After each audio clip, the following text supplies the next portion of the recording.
रसूलपुर निस्ता से कुछ दूर मोहनपुर नाम का एक गांव था।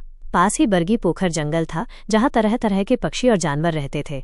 इन सभी पक्षियों में एक अनोखा तोता था जिसका नाम नीतू था। सब उसे जादुई तोता के नाम से जानते थे। नीतू तोता जहां भी जाता था वहां घर में तरक्की और खुशहाली आ जाती थी। गांव वालों को उसकी आवाज़ बहुत प्यारी लगती थी और वे उसे फल खिलाते थे। नीतू तोता से सभी गांव वाले बहुत खुश रहते थे क्योंकि जहां भी वो जाता तरक्की ही लाता था। एक दिन गांव में रघु नाम का एक गरीब किसान बहुत परेशान था। उसकी फसलें बर्बाद हो चुकी थीं और उसके पास खाने के लिए भी कुछ नहीं था। वो दिन रात मेहनत करता था पर किस्मत उसका साथ नहीं देती थी। एक दिन रघु ने गांव वालों से नीतू तोता के बारे में सुना। रघु ने सोचा, मैं भी जाकर उससे मिलूं, शायद मेरी किस्मत बदल जाए। अगले दिन रघु नीतू तोता को खोजने के लिए बरगी पोखर जंगल में गया। बहुत ढूंढने के बाद नीतू तोता उसे एक पेड़ पर बैठा मिला। नीतू तोता ने रघु के हाथ में एक पत्ती देते हुए कहा, ये कोई ऐसी वैसी पत्ती नहीं है, इसे अपनी जेब में रख लो। जब तुम अपने खेत में जाओगे और इस पत्ती को खेत में रख दोगे तो तुम्हारी किस्मत बदल जाएगी।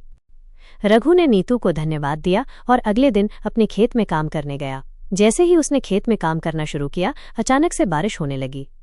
रघु की सूखी जमीन हरी भरी हो गई और थोड़े ही दिनों में फसलें लहलहा उठीं। रघु की मेहनत सफल हुई और उसकी किस्मत सच में बदल गई।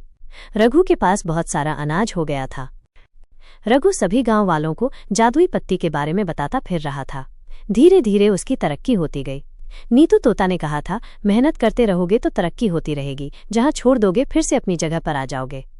मोहनपुर गांव में रघु सबसे बड़ा किसान बन गया। जादुई तोते ने साथ दिया पर रघु ने मेहनत करना नहीं छोड़ा। रघु दिन रात एक करके मेहनत करता था, तभी कहते हैं मेहनत का फल मीठा होता है। आपको ये कहानी